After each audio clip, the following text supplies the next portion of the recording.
Hello and welcome to the news at 7, where we get to the heart of the day's stories and communities across Scotland. Tonight, the school survey concerning parents.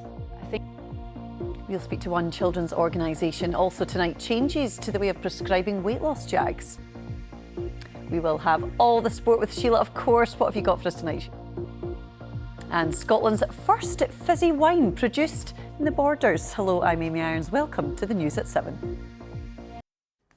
And just to see, you can watch the full documentary Botched, the Brazilian butt lift nightmare on iPlayer. Let's get a roundup then of the stories making the BBC News app in Scotland today. Police are investigating the rape of a woman near an underground station in Glasgow. The woman was attacked last night at an underpass on Garscube Road near Cowcaddon Station. The mother of an autistic teenager who took his own life says young people are still at risk of being let down by a lack of services in the Borders. Harris MacDonald died in 2020. A funeral has been held for the last colonel of the famous Gordon Highlanders Regiment. Sir Peter Graham died at the age of 87 back in December. The Gordon Highlanders was established back in 1794. A tower in Dingwall dedicated to a Victorian soldier nicknamed Fighting Mac could be reopened. Sir Hector MacDonald fought in wars in Afghanistan and was an aide to Queen Victoria.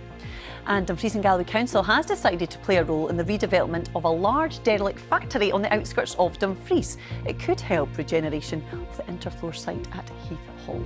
And for more information on all of these stories, you can scan the QR code on your screen now and it will take you right to the BBC Scotland News app, where there is more for you there, including the latest on the budget making its way through the Scottish Parliament just now. Highland Council has completed a deal to take over an Inverness-based company that provides a significant number of its school buses. The local authority said buying D&E coaches would reduce its school transport costs and also help in its efforts to improve local bus services. The council spends around £25 million a year on school and public transport. Ailey Davis has more for us.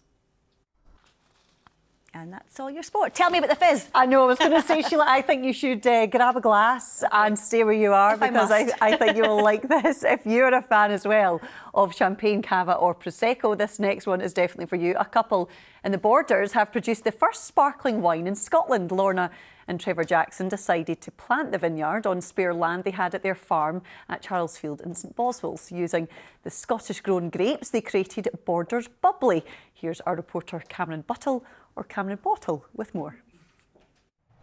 Yes, it looks like it's worked. That was Cameron Buttle speaking to Lorna Jackson, owner of Borders Bubbly. And now Chris is here with the weather. Chris, I'm going to guess you need some pretty favourable conditions if you want to grow grapes in Scotland, I would have thought. Yes, you do. But you may well be toasting the forecast in the coming days, Amy. I like it. Let me show you actually some of the pictures that caught my eye. That's the forecast, Amy. That's what we like to see, Isn't Chris. it just? And just I feel like every week that passes, it's getting a little bit lighter. For 4.5 minutes extra daylight a day at the minute. See, that's why we need you here. That kind of positivity, Christopher. Thanks very much. And that is all on tonight's programme. Thanks to you for your company at home as well. Laura will be here with you tomorrow. Enjoy the rest of your night. Bye-bye.